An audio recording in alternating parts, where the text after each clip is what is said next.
Welcome again to American Gladio. This is me, Ramon, live to you Sunday afternoon.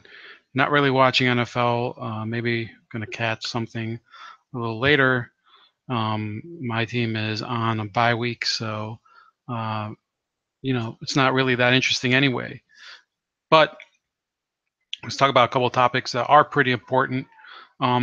Two different actions taken by the Trump administration in the past couple of days. There was his decision regarding the Iran nuclear deal and his decision regarding the Affordable Care Act that are, as usual, just getting a lot of coverage but little in-depth interpretation. So I'm going to try to do a little discussion about the Iran deal first. Now, I was talking yesterday on the Anthony Logan show, which I'm sure a lot of you guys also watch, about the Iran nuclear deal. First of all, people should be clear about this. This decertification of the deal does not really mean that the United States is ending the deal itself, or more importantly,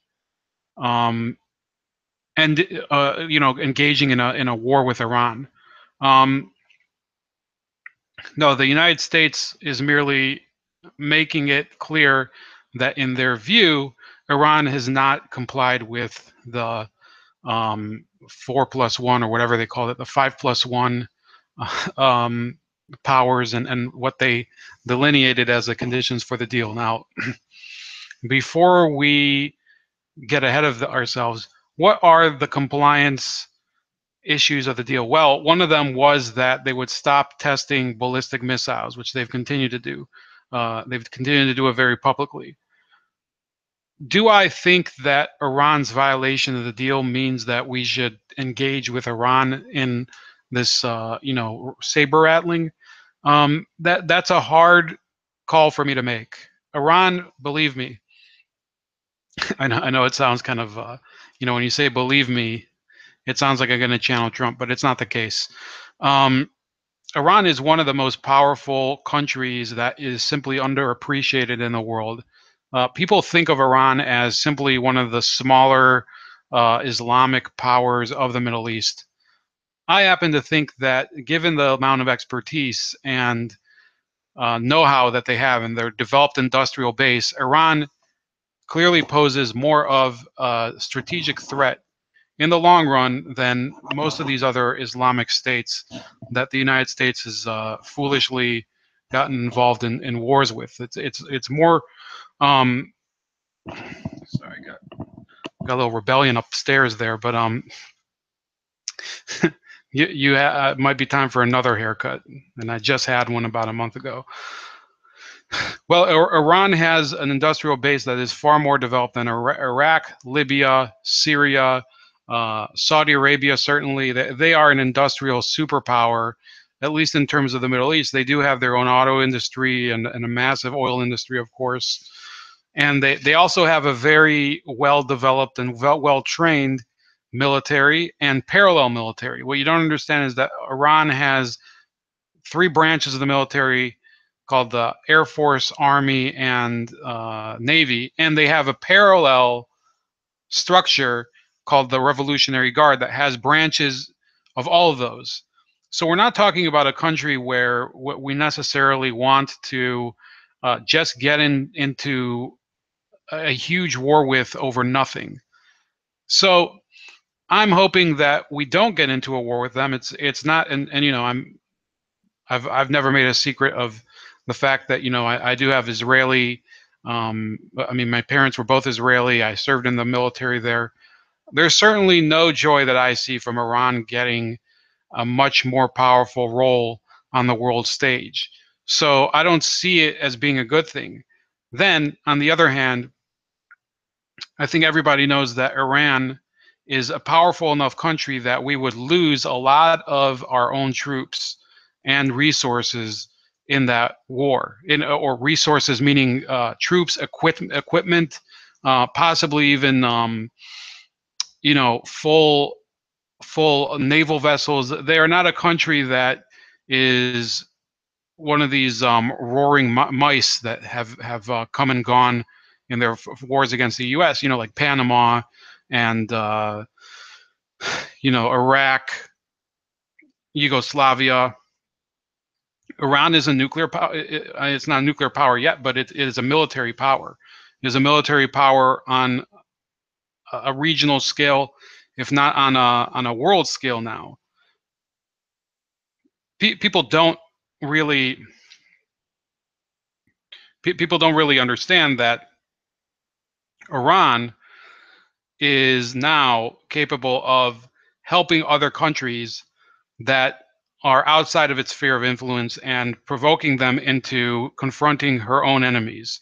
Now, originally, what that would mean is what they've been doing for decades, which is sponsoring like-minded Islamist groups in Yemen and in Lebanon and in Iraq and in Syria and similar countries. They've also done it in Egypt. Either these are Islamist groups or these are groups that are simply friendly to Iran, and they promote their interests geopolitically. And I wouldn't fault them for that, because that's them just looking after their interests. But there's a brutality to it that I think people who try to defend Iran, you know, you're kind of missing the point here. This is not a country where you want people that are sympathetic to them in charge. They don't promote free societies. They don't promote free democracies. If you look at their record, they've supported the regime in Venezuela. They're huge supporters of them. They send their technicians down there all the time. They're huge beneficiaries of the regime down in Venezuela. Does this mean that we should go to war with A, Venezuela, or B, Iran? No. No, I mean, but these are countries that explicitly have an interest in attacking the United States in the diplomatic world. They're ideological opponents of the United States. They're ideological opponents of a number of countries. I don't believe that they support, for one thing, Western democracies, but there are plenty of Western democracies that are fully willing to go and trade with Iran. Let me just bring up this from a while ago. There was some trade between Germany and Iran. So bear with me for a second.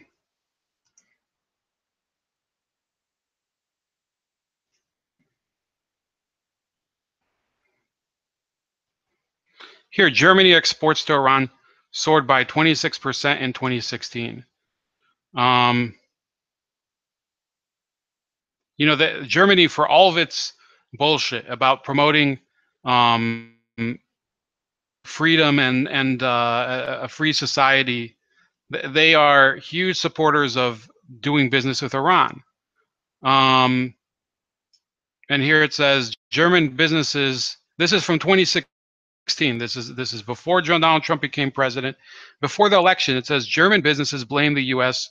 for Iran trade disappointment. Expected post-sanction bonanza yet to materialize.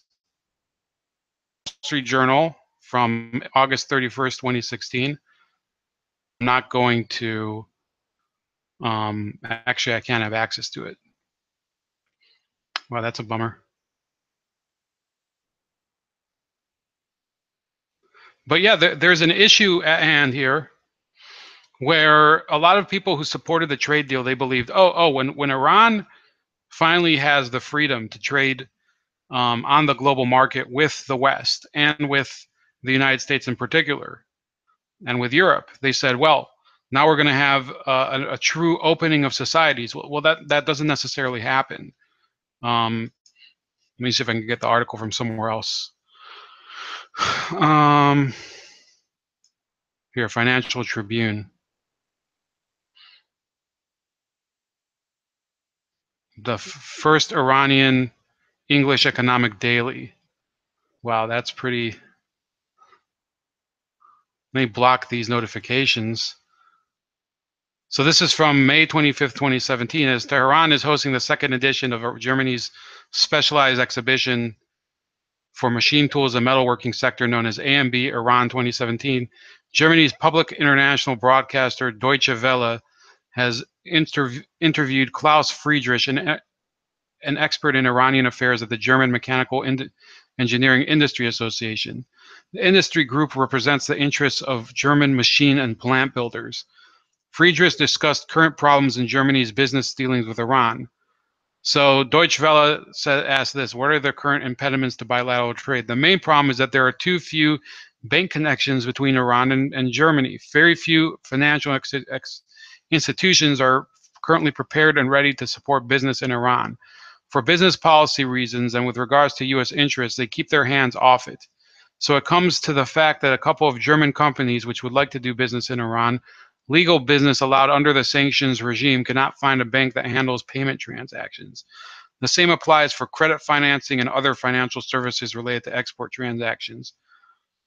The second problem is that we can't exactly estimate how much money Iran has. The government's financial situation remains unclear, but that might change or improve after the presidential elections. Otherwise, the general compliance control around Iranian sanctions transactions is high by comparison. This was also the case before the sanctions. Can you briefly explain the term compliance in this context, given that may not be familiar to everyone? With any transaction worldwide, but particularly in business with Iran, you have to check whether or not there is an export restriction. This means that you need an authorization from the German Federal Export Office to be sure that your export is not subject to a ban. So what happened is that Germany, a country that's been consistently claiming that it stands in favor of human rights, well, what they are really doing is that they're just promoting their own corporate interests the same way that we promote our corporate interests. So those of you that like to call Germany is peace-loving and that it has the interests of world peace in mind, no, they have the same type of financial interests that a country like the United States has. They're a capitalist country, at least in many of their sectors. It says, I think this is the same source. Germany ranks 5th among top goods exporters to Iran.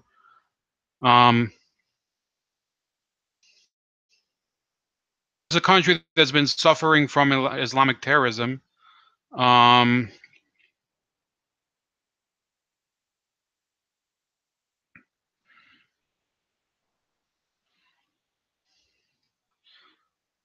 They'd be seeking a lot of work from Germany. Well, yes, they do have a huge industrial sector, but Germany it's been exporting a lot of the equipment to Iran.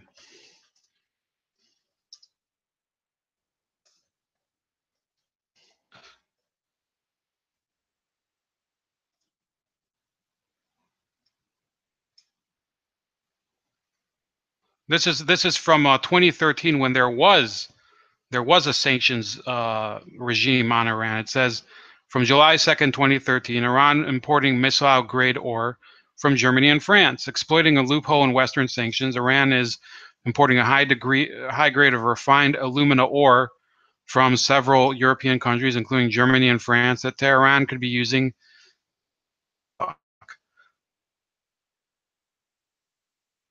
make armored parts and missile components. Western measures imposed on Iran over its disputed nuclear program have hit many sectors of its economy, including steel and other metals, where it is heavily dependent on imports.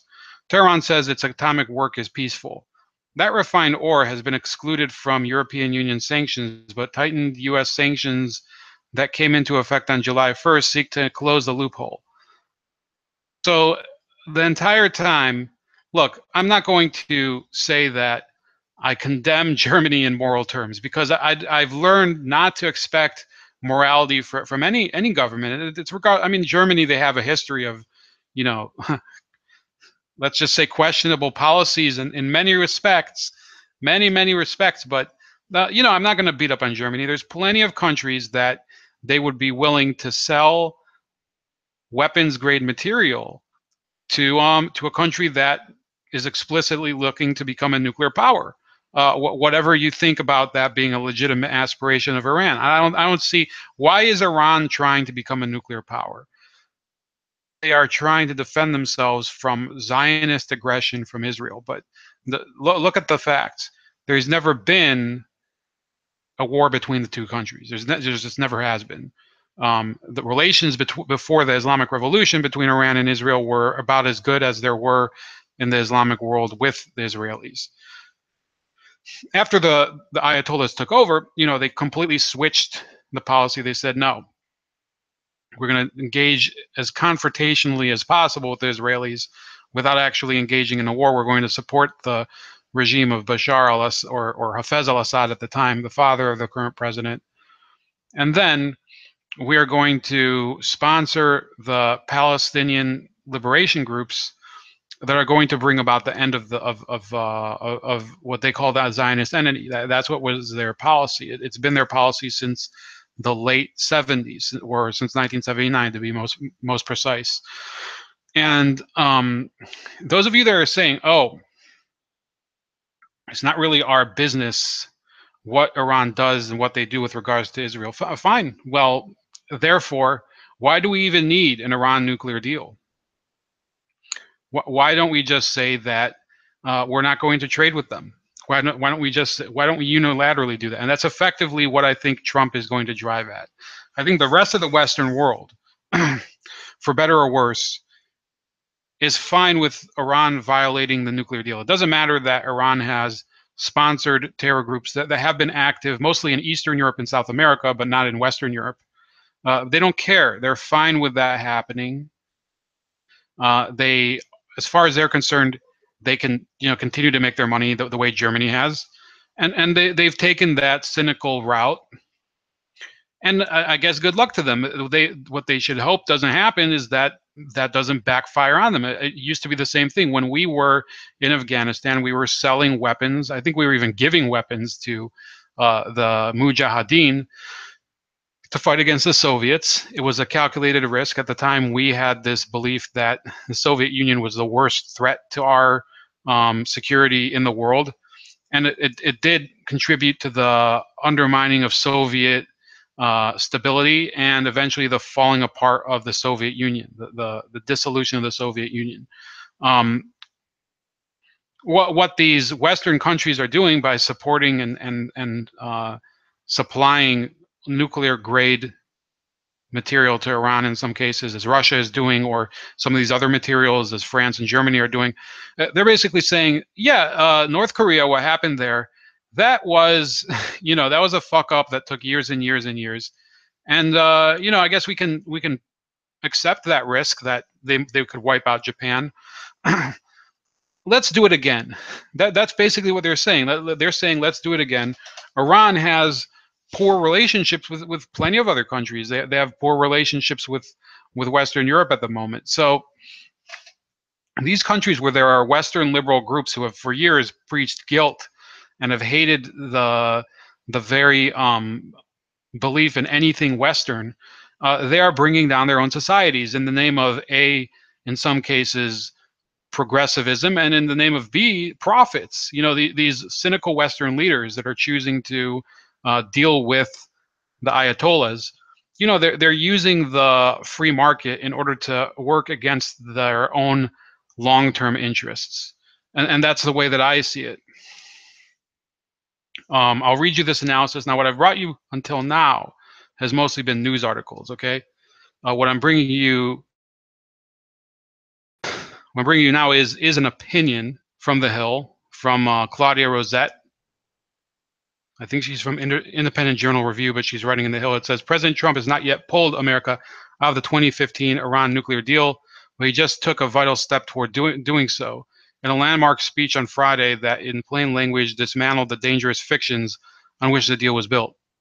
Chief among these fictions is the notion that a nuclear program in the hands of Iran's predatory, terror-sponsoring Islamist regime could ever be exclusively peaceful.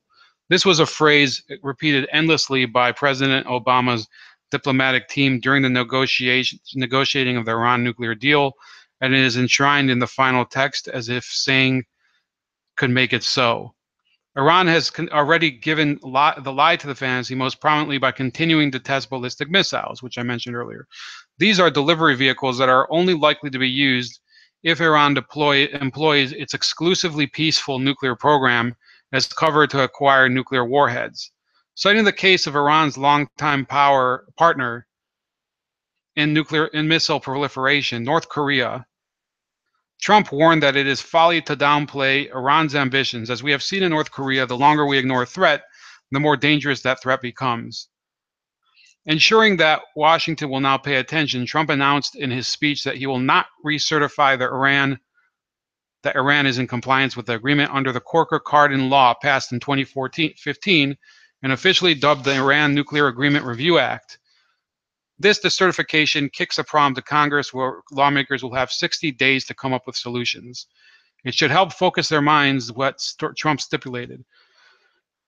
In the event we are not able to reach a solution working with Congress and our allies, then the agreement will be terminated.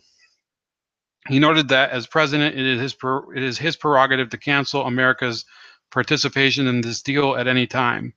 Pulling America out of the deal would be the best course by far, and that is where an honest debate ought to end up. The Signature Foreign Policy Agreement of President Obama, officially known as the Joint Comprehensive Plan of Action, or JCPOA, is a bargain so flawed that there is realistically no way to fix it. Haggled out with Iran by 6 world powers, Russia, China, France, Britain, Germany, and the U.S. under Obama, in this instance leading in the front, the JCPOA is thick with complexities that obscure the basic trade-offs with which Obama enticed Iran to agree to this deal. But there's a simple bottom line. President Obama promised that on his watch, Iran would not get nuclear weapons. Obama achieved this by cutting a deal that effectively paid off Iran upfront to delay a nuclear breakout until after he left office. He did this at the cost of greatly fortifying Iran's predatory Islamist regime without ending its nuclear program. That is what Trump has inherited, as he accurately summed it up. We got weak inspections in exchange for no more than a purely short-term and temporary delay in Iran's path to nuclear weapons. The terms of this deal virtually ensure an Iranian nuclear breakout on a scale and with a reach that will be even more dangerous when it comes. Without requiring any change in the nature of Iran's terror-sponsoring regime, the deal dignified Tehran on the world stage, greatly eased global sanctions, allowed Iran access to more than $100 billion in frozen oil revenues, and topped that off with the related settlement from the U.S. of $1.7 billion secretly shipped to Iran in cash. Then it goes on with the Israeli reaction. The JCPOA also came crammed with sunset clauses. Let me just check this.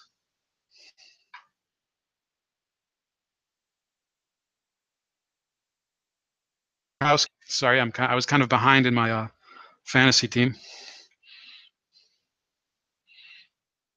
So,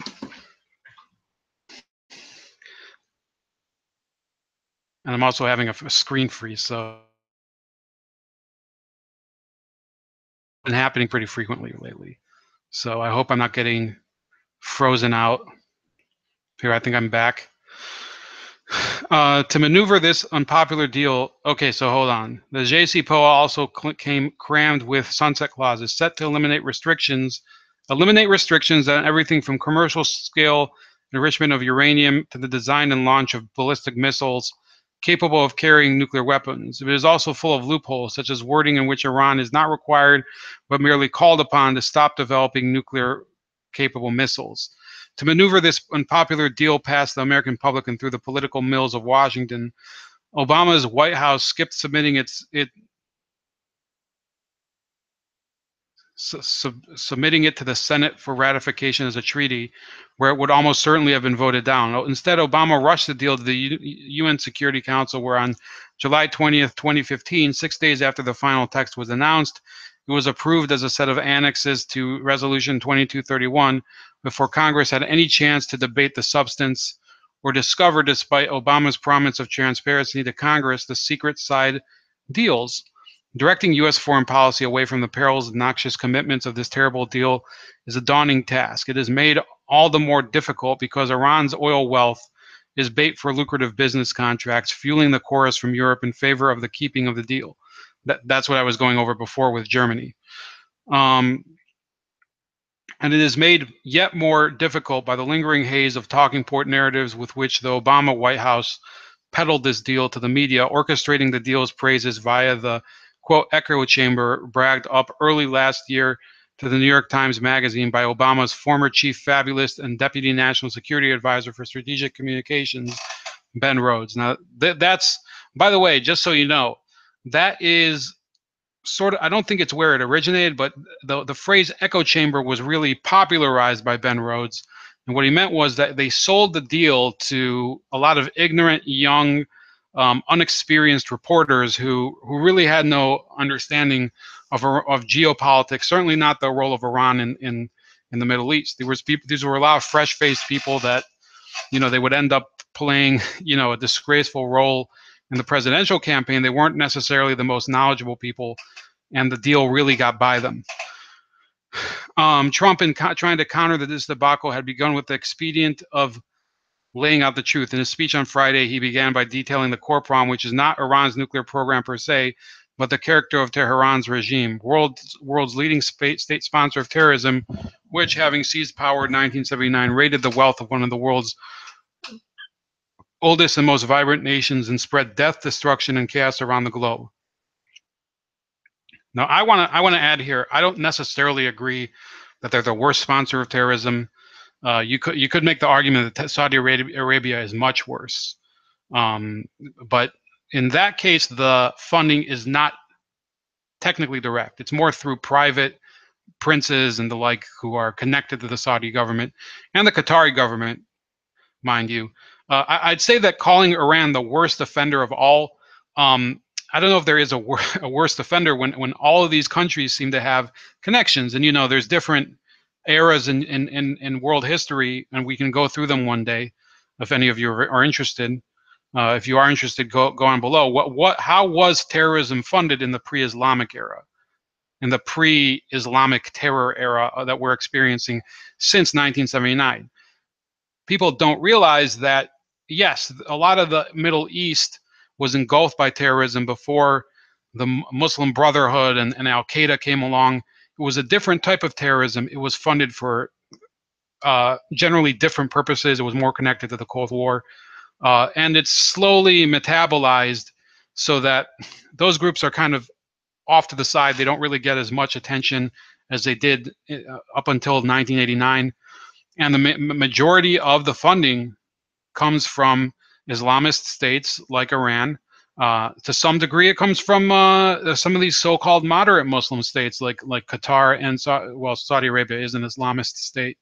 And that's why we have a situation today where there is so much sectarian fighting. Iran is part of that problem. Saudi Arabia is part of that problem. Is Israel part of the problem? You can't say that they don't play a role, because they do certainly take a stance against Iran. Do we know if they're funding terror groups against Iran? I haven't seen much evidence of it, but anything is possible. I'm not one of those people who says don't trust side A, trust party B. I'm not one of these people who says blindly trust one side or another. But if you look at Iran's record, they do have a long, dirty history of funding terror groups, especially in Lebanon and in other parts of the Middle East and in Latin America, particularly against Jewish targets, which is part of its world outlook. Hold on, I just had the window refreshed for some reason. None of the answers. Trump clarified how the JCPOA, through Iran's dictatorship, a political and economic lifeline, noting that since the signing of the nuclear agreement, the regime's dangerous aggression has only escalated. He listed a number of Iran's specific violations of the deal in letter and print as grounds for decertifying compliance. He announced that his administration was imposing new sanctions on Iran's Islamic Revolutionary Guard Corps, which he described accurately as the Iranian Supreme Leader's corrupt personal terror force and militia. Iran. None of this answers the question of what follows if America walks away from the Iran deal. But Trump has now opened the way to a robust debate and begun, excuse me, clearing the road toward whatever it might genuinely take to avert the nightmare prospect of the Tehran regime armed with nuclear missiles. That's a lot more promising for the security of America and its allies than relying until it's too late on the sham of a rotten agreement annexed to a UN resolution. Now, I think she did sum it up rather well. Now, this is a biased source. I'm not like the New York Times. I do call out, I talk about my sources, even if I agree with them, and I agree with a lot of what Claudia Rosett said. I do mention their biases, and this source is pretty much against the deal. Yes, I would say that the deal was a horrible decision on the part of Obama. What would have been the better course? I don't know if Trump has a better course than doing this. I would say that a nuclear agreement with Iran was not where to start. A nuclear agreement with Iran was the wrong place to begin engaging with the Iranian regime.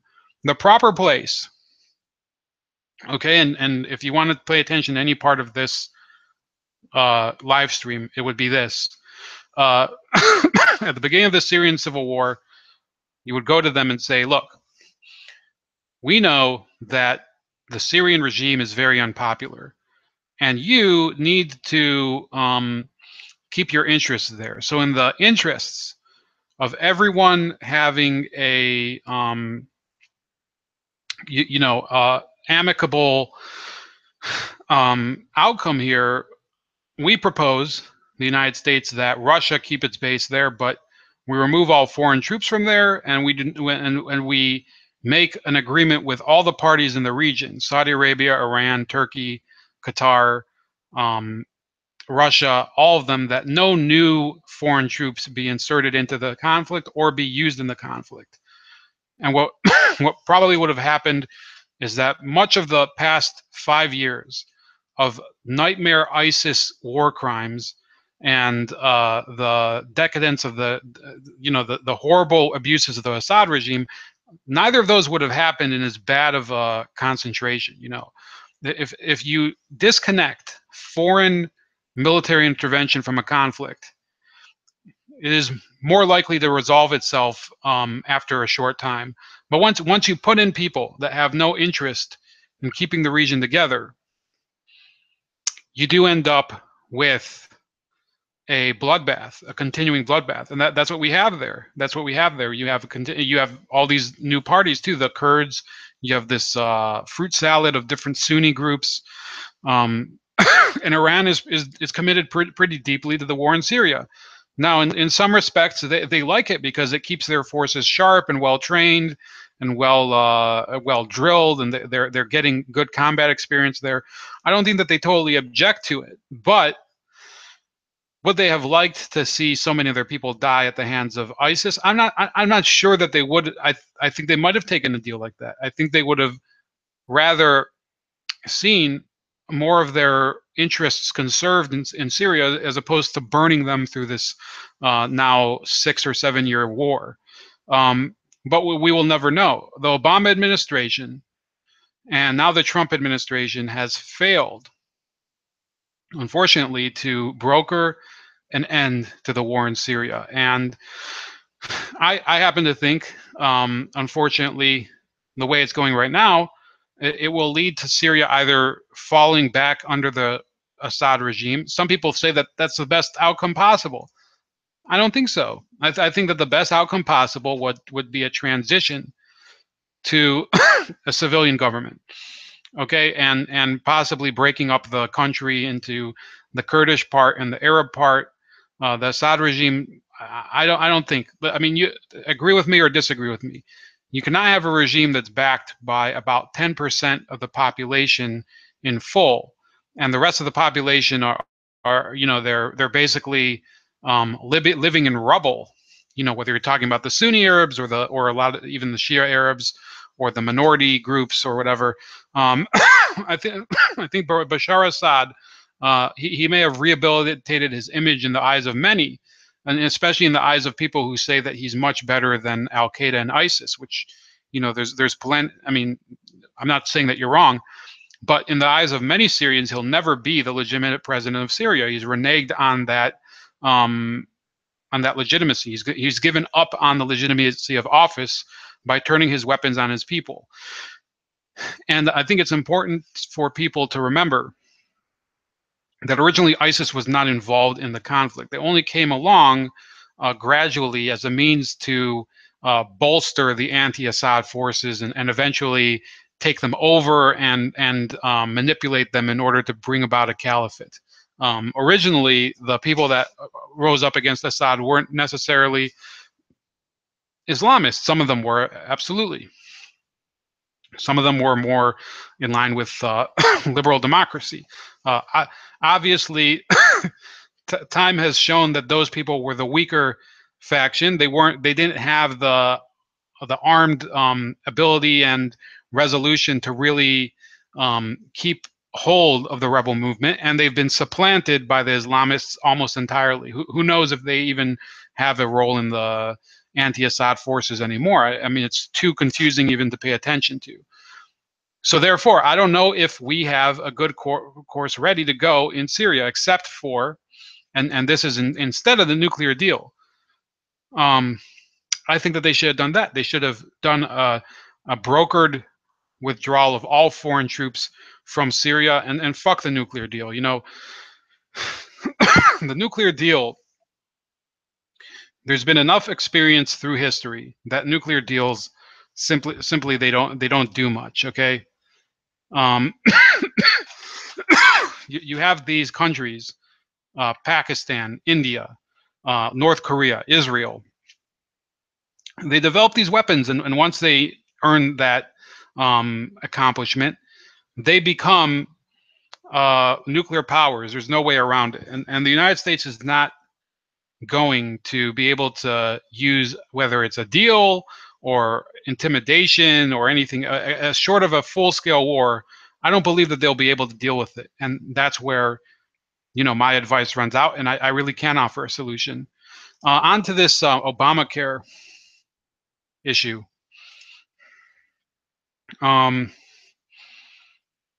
So Vic Roy, who was a huge opponent of, I think it was Romney's advisor on healthcare, he said the Trump, so again, this is a biased person, an opponent of the ACA.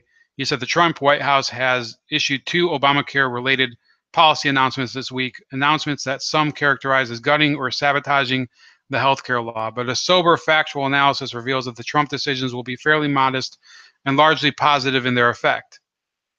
And I'll post a link to this. He has a video of the debate he had on PBS with an Obamacare supporter. It's pretty clear that President Trump is frustrated by Senate Republicans' inability to pass healthcare reform. Republicans control 52 seats in the Senate, and based on what has transpired so far, it appears there is no GOP bill that can attract the support of Rand Paul, Susan Collins of Maine, or John McCain of Arizona. Hence, until and unless the composition of the Senate changes, the only actions Republicans can take are through the executive branch.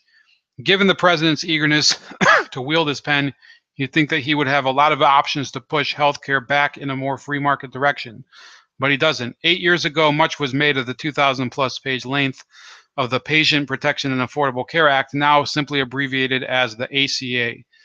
But the reason Obamacare weighed in at 2,000 pages is because the law passed by Democrats detailed in highly specific language how Washington would run the healthcare system from here on out. While the HHS Secretary, Health and Human Services, in those days, Kathleen Sebelius, would have the authority to determine exactly how to implement Obamacare's rules, the Obama administration was in theory bound by the statutory law passed by Congress. Now, in reality, the Obama administration was highly selective in enforcing the Affordable Care Act as written. Here are just some examples of ways in which Obama simply ignored the Affordable Care Act and decided to do what he thought was best, regardless of the law. The Obama administration decided not to enforce the law's employer mandate until 2015, and then delayed its enforcement a second time.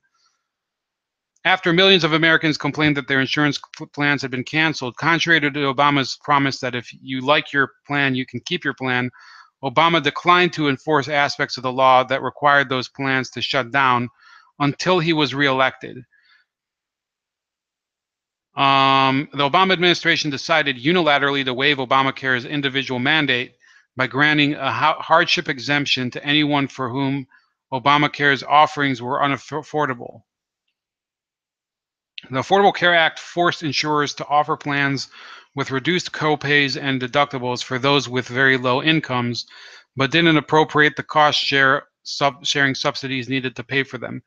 Facing a rebellion from insurers who were, and this is a point that I always hammer in, facing a rebellion from insurers who were being forced to cover these individuals at a loss, the Obama administration decided to spend the money anyway, even though they had no legal authority to do so. Those are those cost-sharing reductions that they always say.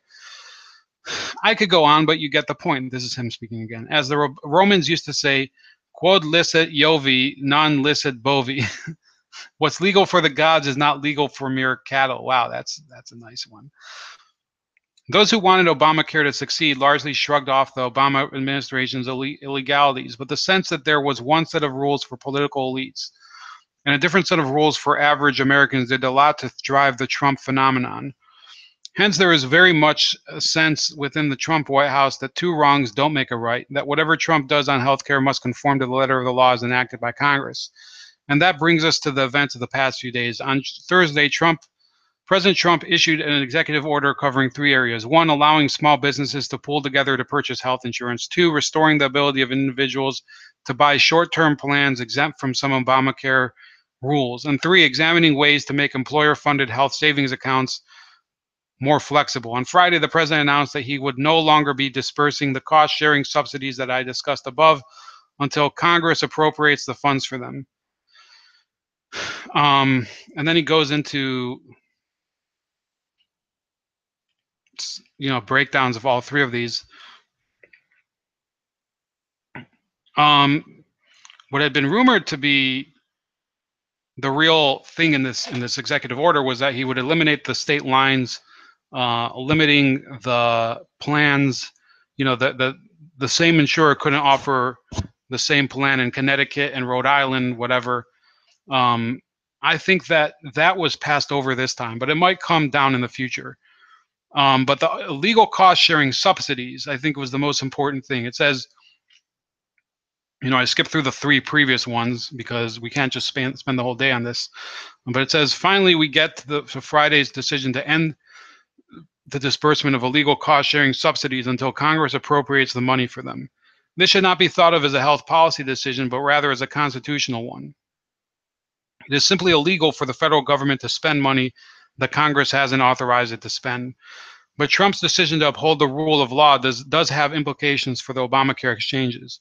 Insurers are required under the Affordable Care Act to offer plans with very low deductibles to those with income levels with incomes below 250% of the of the federal poverty level, amounting to $30,150 for childless adults and $61,500 for a family of 4.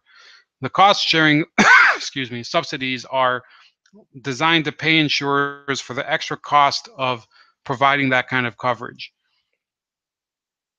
Subsidies, insurers will have to offer these individuals at a loss, cover these individuals at a loss. Nearly all have said that they will increase premiums on those above 250% of FPL in order to make up the difference. Again, as with the short-term limited, I think I could use some Obamacare or something right now.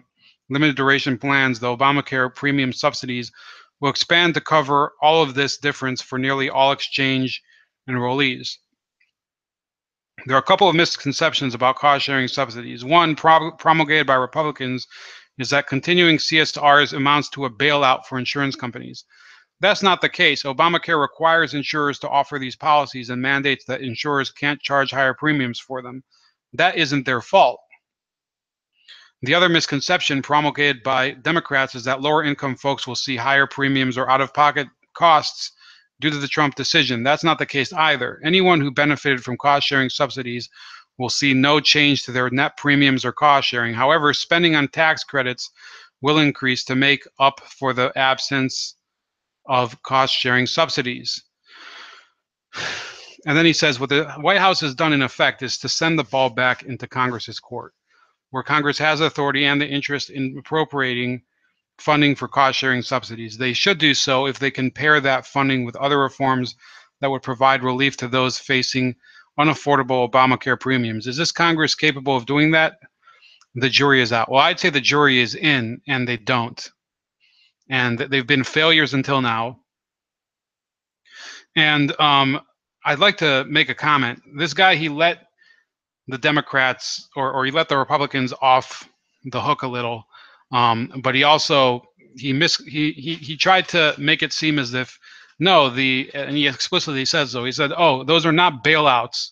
The insurance companies are required to provide the plan, so they need to get these cost sharing reductions." For those of you in the audience, please listen to me. When you have a program that is basically bleeding money all the time, it's bleeding money. You can't make any money. It's insolvent, and you in any way try to allocate more tax dollars in order to bail it out, then it is a bailout. Okay, I said bail it out, it makes it a bailout. Well, in order to keep it solvent, you need to take more tax dollars than you thought in order to make it solvent. Yes, that's a bailout. I don't care what you say about them being required to provide the plans. Well, in many cases, these insurers had already pulled out. They were threatening to pull out. Let me see who else scored here.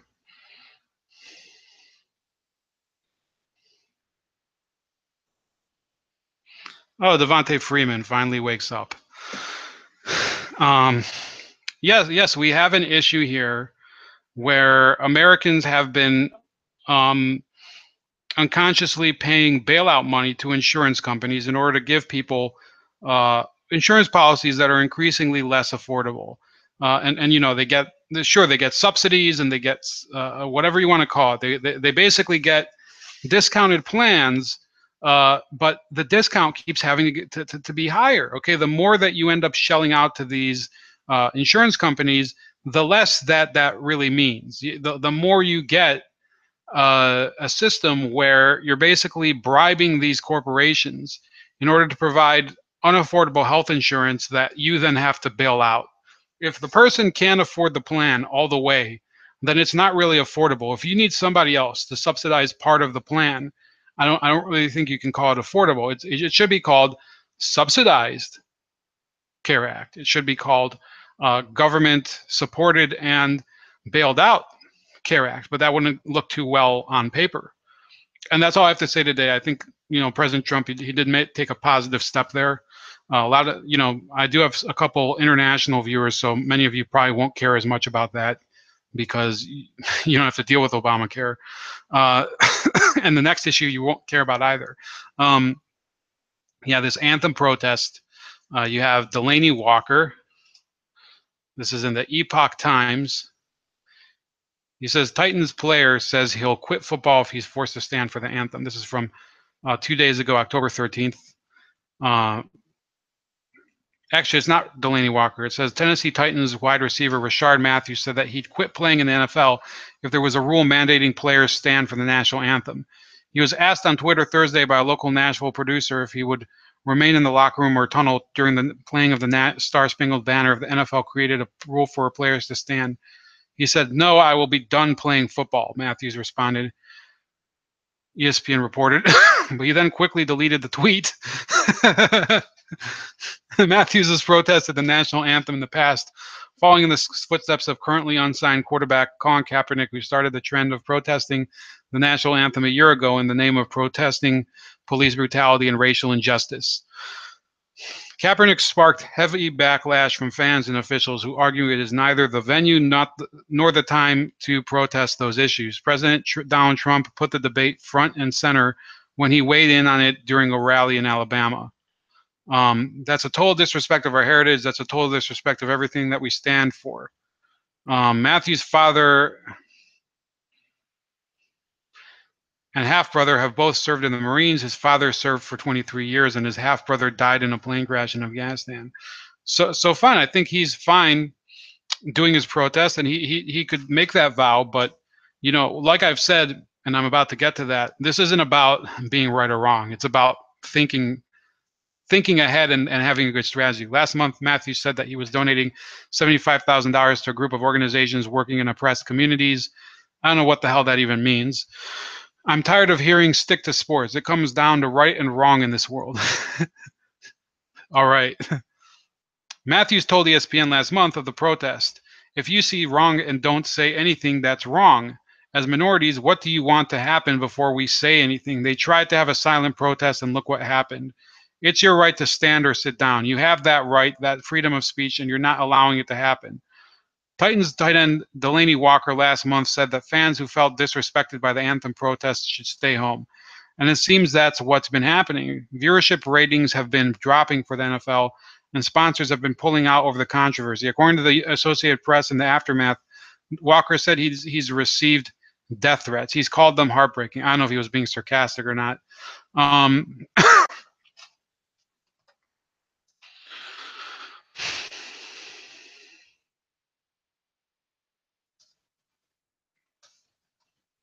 I'm just looking up the ratings for the Tennessee Titans. Yeah, this is from September 18th, 2017. It says the Tennessee Vols, who are a college team, beat the Titans in Nashville TV ratings. Then the Titans denied a week later that national anthem protest hurt TV ratings. I need to narrow this.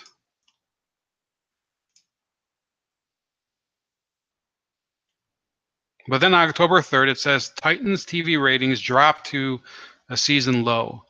Okay, it said local television ratings for the Titans game Sunday at Houston dropped to a season low. The game, which the Texans won 57-14, okay, that might have played a role, that they suck, earned an 18.2 rating according to WTVF5 programming and research director Mark Binda. It meant a total of 187,587 Nashville households tuned into the noon game. 1 second. I just got this blaring in my ears. I don't know if you guys heard that.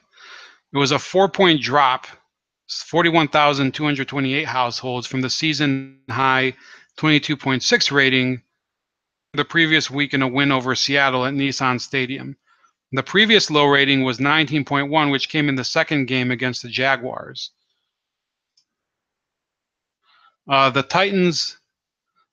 Texans game was still the most watched game for the week in the Nashville market because the Tennessee Vols lost 41-0 to Georgia at Neyland Stadium, which was second for a 16.8 rating. And then Vanderbilt also got an 8.8 rating. Yeah, I think that people really have to think here. I had a nice argument this weekend with a liberal person about this who actually, after a little prodding, he finally started to listen to what I was saying. And that's that the justice of this protest is irrelevant. When you have teams that go out there and they're in markets where people don't give a fuck about protests, doesn't matter what the protest is about, then you're going to have a rough road ahead. I don't care how just your protest is. This isn't the 1940s and 50s when long term this was the best entertainment that was on the roadmap, and people didn't even know that there would be. I mean, all there was back then was Major League Baseball. That's when protests, protests in sports, they kind of went the way of the dinosaurs when the superstar era began. Michael Jordan once said that he's not political because Republicans buy sneakers too. I think it might have been a very cynical way to express it, but what he said isn't false at all. These players that have been suddenly gaining a social conscience, they have to consider very well that the markets that they are in don't give a shit about that. They don't care at all. Tennessee, one of the most conservative states. Well, I mean, compared to the rest of the South, they might be a little progressive, but they're a growing state. They're very solidly red.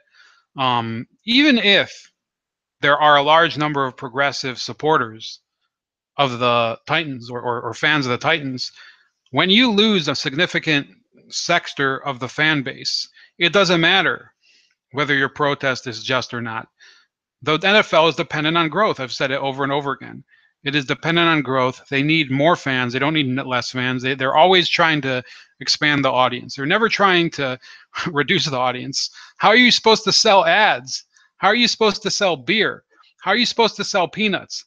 How are you supposed to sell foam fingers if there's less people there? It's just an eyesore. That's why their decision to move to LA, not a political decision. The decision to move 2 teams to LA was a huge, colossal error. You took teams from 2 markets that are they're smaller, but they're well supporting, St. Louis and San Diego, and you injected them into a market that could give a shit about football. They don't give a fuck about football in LA except for college football, which is UCLA and USC. There is no audience for the Chargers in LA. Believe me, that's one of the worst decisions in sports management history, to move the Chargers to LA. I don't know who came up with it, but it was somebody who probably was only looking at the dollar signs and not at the people who were supposed to bring them. And that's why I said to him, the justness of the protest is it's the smallest aspect of what's going on here. Okay, these are athletes that they regularly get pulled over for DUIs. They regularly get arrested for domestic violence, and many times they get bailed out by their owners and their lawyers. Adrian Peterson, I think, was tangentially involved in the protest, and said that Donald Trump's remarks about the protest were a slap in the face. Well, I mean, that's coming from a guy who was accused of beating his child. And many of us stood, we stood behind, giving him a fair hearing at the time. But when you go and try to say something like that, and you're not the person to make that comment. Michael Vick tried to make some mild criticism of Colin Kaepernick, and he was destroyed by backlash in the black community. Is that justified? If you're going to talk about freedom of speech for the Colin Kaepernicks and the Richard Shermans, which I say that they do have to some degree freedom of speech, not in the way that they think, but those guys, yeah, they have the right to have an opinion. But then you turn around and you say to Michael Vick, "Oh, fuck you! You can't say that." You say that to Des Bryant, who had to go through much harder conditions as a child than Colin Kaepernick. Then you really lose your legitimacy. If you say that to Ray Lewis, who's a Hall of Fame quality player, much better than any of the players that are involved now, even Richard Sherman, I think you start to lose the real freedom of speech aspect of this, and you start to say, "Oh, I am going to protest, and you are going to respect me and support me," and that's it. That's the way that their attitude has developed. So now they're suddenly claiming, "Oh, we're being persecuted." Well, did you complain about Michael Vick being persecuted when he was objecting to a lot of the issues here? Were you complaining about Jim Brown, a Hall of Famer, who said that the protest is wrong and that he stands and supports his flag? No, you did not stand up for their freedom of speech. So therefore, it's a hollow protest. There's plenty of people around the world that are probably, I don't know if they're probably not watching me, but they may casually observe what's going on here and say, "Who the fuck are these people? What the hell are they talking about?" There was a kneel down in Germany this week of some players. They then got their asses kicked. No, you have teams that are they have no wins, such as the Giants and the Browns, and they have players kneeling. Who do you think really cares about them kneeling when the team takes the field and they just get their asses kicked every week? Every week. Do you think people really want to hear about their agenda? Their agenda has been on display for years now, with the raised fists and the hands up, don't shoot in St. Louis when the Rams were in St. Louis. Let me ask you a question. How many of those Rams players that were still on the team when the team moved to LA, how many of them objected to that, to their team taking all of that capital, all of that money that the city paid to their owner, and moving to LA. Did any of them object to that? I don't think so. These people don't give a fuck about your community. They don't give a fuck about you. They give a fuck about their image and about promoting their own careers. That's about it. I don't think that there's going to be, I don't have anything planned for later today, but that could change. I could make another Clinton library video. I am working on a side project, and the latest video is out for Game Change. So yeah, check that out. That's already up. Please let me know your comments and your and like the video and share the video and share my channel and let me know what you think. Have a happy Sunday. This is Ramon for Bold Like a Leopard signing off.